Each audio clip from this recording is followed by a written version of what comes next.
नमस्कार। आज हम एक बहुत ही दिलचस्प विषय पर बात कर रहे हैं। नमस्कार। शिवरात्रि जागरण का असली मतलब, उसका सच्चा अर्थ क्या है?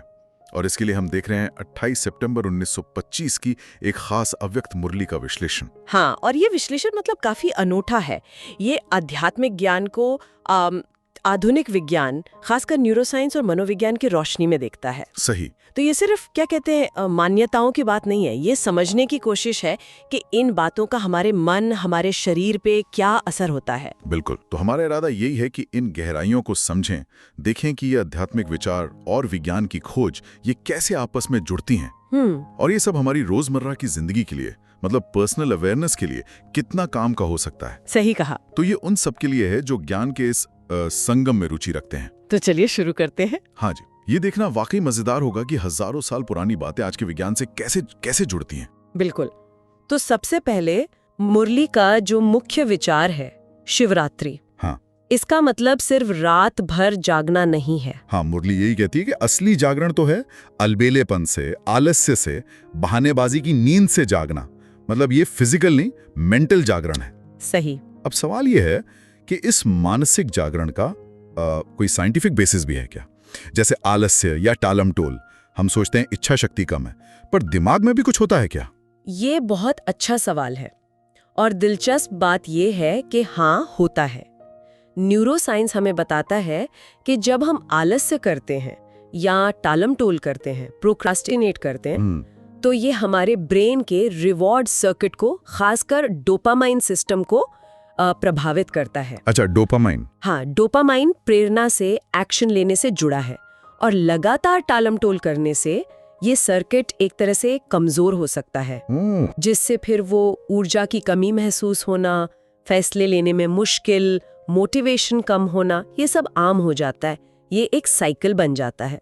अच्छा, तो ये सिर्फ एहसास या आदत नहीं, ये ब्रेन केमिस्ट्री पर असर है। बिल्कुल। तो फिर मुरली का ये कहना कि आलस्य की नींद से जागो, इसका मतलब हुआ कि हमें अपने दिमाग के इस सर्किट को फिर से जगाना है, एक्टिवेट करना है। बिल्कुल सही। और जब हम दृढ़ संकल्प लेते हैं, कोई निश्चय करते हैं, चाहे छोटा ही सही, तो हमारे मस्तिष्क का अगला हिस्सा, प्रीफ्रंटल कॉर्टेक्स, वो सक्रिय हो जाता है। अच्छा। इसे आप दिमाग का एग्जीक्यूटिव कंट्रोल सेंटर समझ सकती हैं। प्लानिंग, डिसीजन मेकिंग, कंट्रोल सब यहीं से होता है।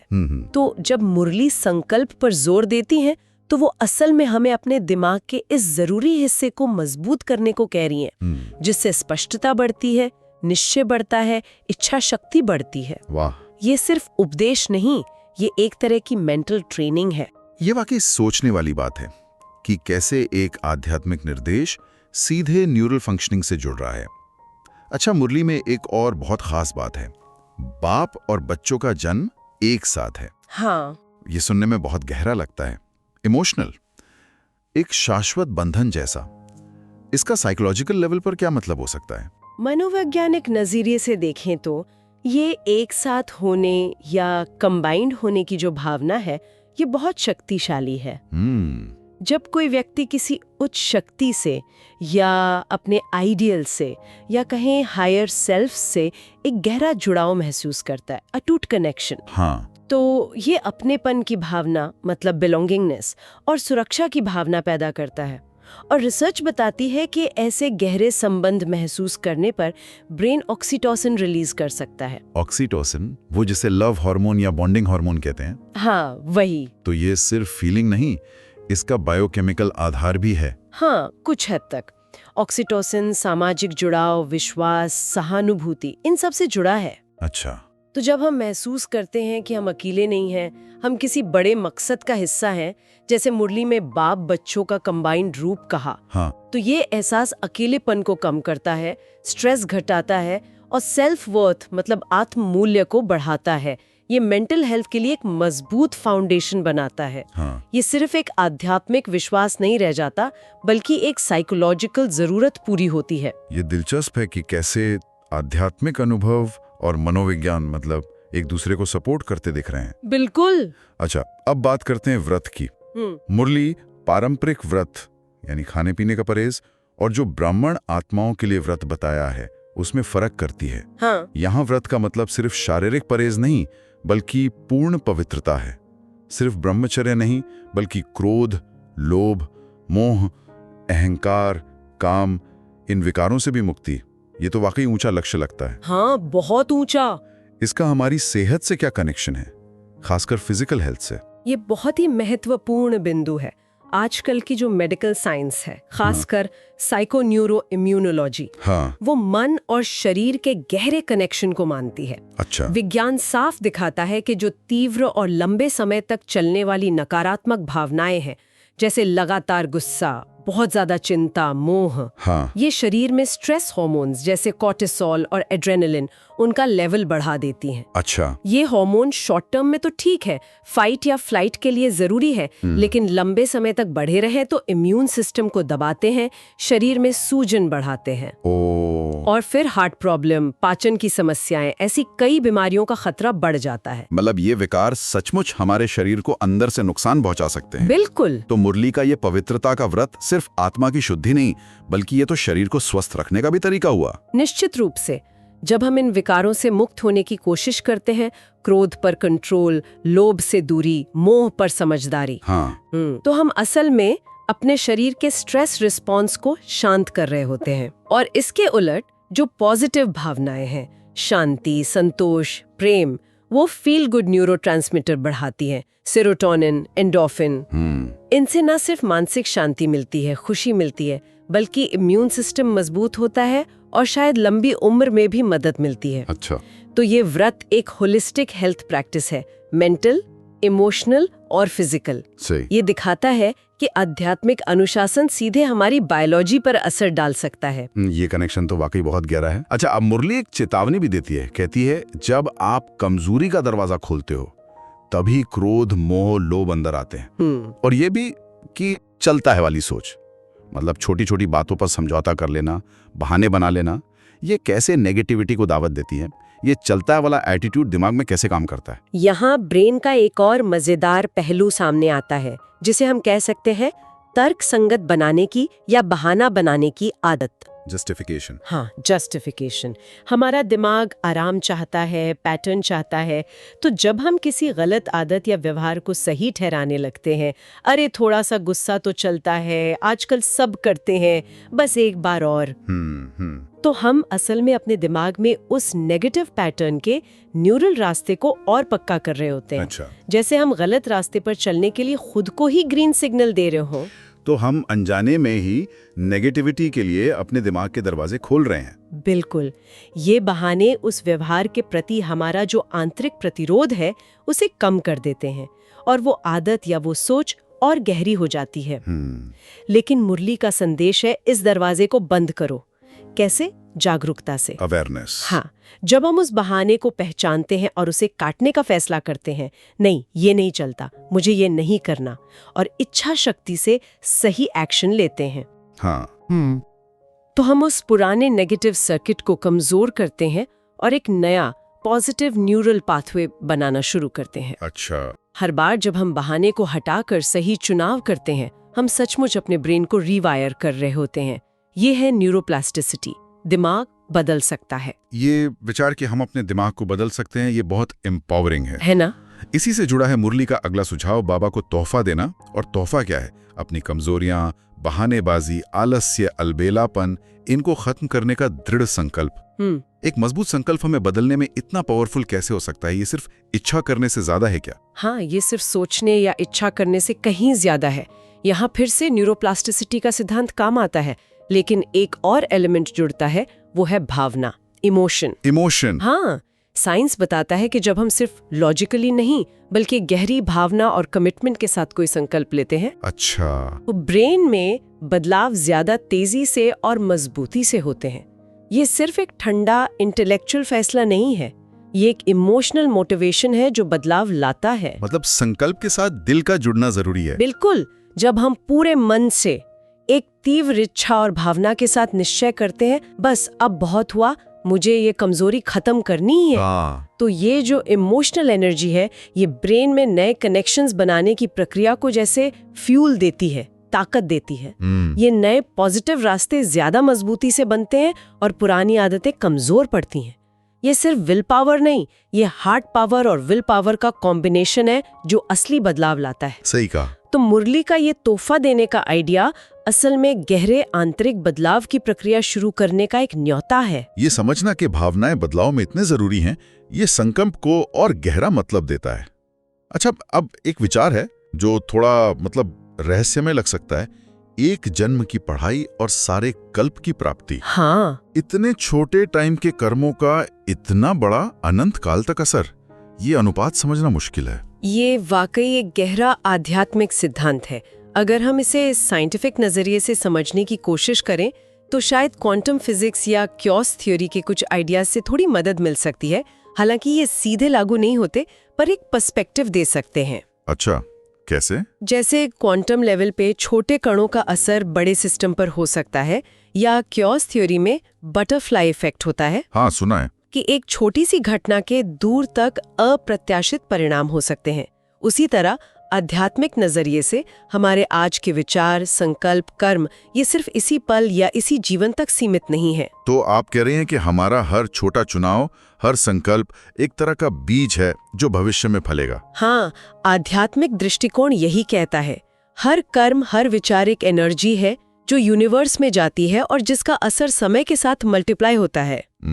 आत्मा की यात्रा के संदर्भ में इस जन्म में की गई पढ़ाई यानी ज्ञान समझना, पवित्रता अपनाना, संकल्प मजबूत करना, ये सब आत्मा पर गहरे संस्कार डालते हैं। अच्छा। और ये संस्कार भविष्य के जन्मों या कल्पों में उसके अनुभव और स्थिति को तय करते हैं। ये आज के इन्वेस्टमेंट का जैसे अनंत रिटर्न है। वाह। ये कर्म के गहरे सिद्धांत और समय की साइक्लिकल नेचर की तरफ इशारा करता है। इसे इस तरह देखना इसे थोड़ा कम रहस्यमय बनाता है। विश्लेषण में कुछ प्रैक्टिकल अभ्यास भी दिए हैं, होमवर्क जिसे कहा है। हाँ, जैसे सुबह अमृत वेला में दिन के लिए दृढ़ संकल्प लेना, दिन में जब भी मन में बहाना आए तो उसे पहचान कर रोकना, और शाम को बैठकर आत्मनिरीक्षण करना कि आज कहाँ-कहाँ आलस्य या बहानेबाजी को पकड़ा और बदला। ये काफी ठोस लगते हैं। हाँ, ये अभ्यास बहुत जरूरी है। ये थ्योरी को प्रैक्टिकल बनाने का तरीका है। सही। ये छोटे छोटे कदम हैं जो लगातार करने पर ब्रेन में नए न्यूरल पाथवे बनाते हैं और संकल्प को आदत में बदल देते हैं। ये जैसे मसल्स बनाने जैसा है, रोज थोड़ी थोड़ी कसरत ही ताकत लाती है। बिल्कुल। और इसी के साथ एक स्लोगन भी दिया है, कर्म के फल की सूक्ष्म इच्छा रखना भी फल को पकने से पहले खाने के समान है। ये सुनने में थोड़ा कड़ा लगता है। दिमाग के नजरिए से फल की इच्छा रखने में क्या गलत है? हमारा ब्रेन तो रिवॉर्ड चाहता ही है। ये स्लोगन हमारे ब्रेन के रिवॉर्ड सिस्टम की गहरी समझ पर आधारित है। हमारा ब्रेन नेचुरली इंस्टेंट ग्रेटिफिकेशन मतलब तुरंत संतुष्टि चाहता है। जब हम हर काम तुरंत किसी फल के लिए, तारीफ के लिए या बाहरी इनाम के लिए करते हैं तो हम दिमाग को शॉर्ट टर्म डोपामिन हिट का आदी बना देते हैं। हम बाहरी नतीजों पर डिपेंडेंट हो जाते हैं, जैसे सोशल मीडिया पर लाइक्स के इंतजार करना, कुछ वैसा ही, या हर काम के बाद तुरंत तारीफ की उम्मीद। लेकिन जब हम कर्म करते हैं बिना किसी फल की तुरंत इच्छा के, मतलब कर्म सिर्फ ड्यूटी समझकर, सेवा भाव से या आंतरिक शुद्धि के लिए करते हैं, तो ब्रेन एक अलग तरह की ज्यादा गहरी और स्थायी संतुष्टि महसूस करता है। ये बाहरी इनाम वाली खुशी नहीं, ये आंतरिक शांति और संतोष की भावना है। अच्छा। ये हमारे रिवॉर्ड सिस्टम को मैच्योर बनाता है, हमें शॉर्ट टर्म इच्छाओं से ऊपर उठकर लॉन्ग टर्म लक्ष्यों और आंतरिक मूल्यों पर फोकस करने में मदद करता है। ये फल को पकने देने जैसा है ताकि उसका पूरा पोषण मिले, पूरी मिठास मिले। ये एक बहुत ही सूक्ष्म लेकिन महत्वपूर्ण बात है। बिल्कुल। और अंत में मुरली का एक बेहद शक्तिशाली संदेश है, अब लगन की अग्नि को प्रज्वलित कर योग को ज्वालारूप बनाओ। ये ज्वालारूप योग क्या है? ये सिर्फ एकाग्रता से ज्यादा लगता है। हाँ, ये बहुत इंटेंस है। क्या इसका भी कोई वैज्ञानिक पहलू हो सकता है? ज्वालारूप योग चेतना की एक बहुत तीव्र, बहुत फोकस्ड अवस्था की ओर इशारा करता है। न्यूरोसाइंस में एक मिलती जुलती अवस्था पढ़ी जाती है जिसे कहते हैं फ्लो स्टेट। Flow state? हाँ, फ्लो स्टेट। ये वो अवस्था है जब कोई व्यक्ति अपने काम में पूरी तरह डूब जाता है, समय का पता नहीं चलता, आसपास क्या हो रहा है पता नहीं चलता, सारी मानसिक ऊर्जा एक पॉइंट पर फोकस होती है और वो अपनी क्षमता का बेस्ट परफॉर्मेंस देता है। तो क्या ज्वालारूप योग को एक तरह का आध्यात्मिक फ्लो स्टेट कह सकते हैं, जहां ध्यान पूरी तरह परमात्मा पर या लक्ष्य पर केंद्रित हो? हाँ, ये एक अच्छी तुलना हो सकती है। जब परमात्मा की याद या अपने लक्ष्य के प्रति लगन इतनी तीव्र हो जाए कि वो साधारण बिखरी हुई याद न रहे बल्कि एक अग्नि या ज्वाला बन जाए, तो मन पूरी तरह एकाग्र, शक्तिशाली और स्थिर हो जाता है। ये सिर्फ ध्यान लगाना नहीं, ये ध्यान में पिघल जाना है। इस अवस्था में मन की भटकन खत्म हो जाती है और चेतना बहुत पावरफुल हो जाती है। अच्छा। माना जाता है कि ऐसी तीव्र एकाग्रता और पॉजिटिव एनर्जी में खुद को और दूसरों को भी पॉजिटिवली प्रभावित करने की, हील करने की, बदलने की जबरदस्त क्षमता होती है। और आज की दुनिया में जहां इतने डिस्ट्रैक्शंस हैं, ध्यान भटकाने वाली इतनी चीजें हैं, बिल्कुल, वहां ऐसी ज्वाला रूप एकाग्रता डेवलप करना तो और भी चैलेंजिंग और जरूरी हो जाता है। बिल्कुल। यह अभ्यास आज के समय में शायद पहले से भी ज्यादा रेलेवेंट है। ये हमें सिखाता है कि हम अपनी मेंटल एनर्जी को कैसे फोकस करें और बाहरी शोर के बीच भी आंतरिक स्थिरता और शक्ति बनाए रखें। तो अगर हम आज की पूरी चर्चा को देखें तो ये विश्लेषण शिवरात्रि के पारंपरिक अर्थ से बहुत आगे जाता है। ये हमें आलस्य, बहानेबाजी, साधारणता, इस नींद से जागकर पूरी तरह सचेत होकर जीने के लिए प्रेरित करता है। हाँ। परमात्मा के साथ एक कंबाइंड शक्तिशाली संबंध बनाने और अपनी कमजोरियों को संकल्प की शक्ति से बदलने का आह्वान करता है। और सबसे आकर्षक बात यह है कि कैसे ये प्राचीन आध्यात्मिक ज्ञान आधुनिक विज्ञान की कसौटी पर भी खरा उतरता है, बल्कि विज्ञान हमें इन सिद्धांतों को और गहराई से समझने में मदद करता है। सही। जी हाँ, ये आध्यात्मिकता और विज्ञान का एक बहुत सुंदर संगम दिखाता है, जहाँ दोनों एक दूसरे को मजबूत करते हैं। और ये सब हमें एक महत्वपूर्ण सवाल पर सोचने को मजबूर करता है। मानसिक अनुशासन और फोकस्ड इरादे की ये जो सिद्धांत है, जिन्हें हमने आध्यात्मिकता और न्यूरोसाइंस दोनों से समझा, अगर हम इन्हें सचेत रूप से अपनी रोजमर्रा की जिंदगी के अलग अलग पहलुओं में लागू करें, तो क्या ये सिर्फ आध्यात्मिक उन्नति तक ही सीमित रहेंगे या जीवन के दूसरे क्षेत्रों में भी हमारी जो अनटैप्ड पोटेंशियल है, अप्रयुक्त क्षमता, उसे खोल सकते हैं? आप कह रही हैं कि जैसे क्या हम जानबूझकर फ्लो स्टेट को अपने काम में, पढ़ाई में या क्रिएटिविटी में इस्तेमाल करके एक्स्ट्राऑर्डिनरी रिजल्ट पा सकते हैं? बिल्कुल। या संकल्प और इमोशनल कमिटमेंट की शक्ति से बुरी आदतें छोड़कर बेहतर सेहत या रिश्ते बना सकते हैं? बिल्कुल। ये सोचने लायक है कि ये आंतरिक जागरण, ये मानसिक स्पष्टता, पवित्रता का अभ्यास, संकल्प की शक्ति, जिसका सोर्स भले ही आध्यात्मिक हो, हमारे जीवन के हर पहलू को, काम, स्वास्थ्य, रिश्ते, सीखने की क्षमता कितना गहरा और पॉजिटिवली बदल सकती है। सही। शायद ये आंतरिक स्थिति को बदलने की चाबी बाहरी वास्तविकता को बदलने की भी चाबी हो। वाकई ये एक गहरा विचार है जिस पर हम सभी सोच सकते हैं। हमारी आंतरिक दुनिया और बाहरी दुनिया का कनेक्शन और कैसे हम सचेत प्रयास से दोनों को बेहतर बना सकते हैं। आज की इस बहुत ही ज्ञानवर्धक और प्रेरक चर्चा के लिए आपका बहुत बहुत धन्यवाद। धन्यवाद।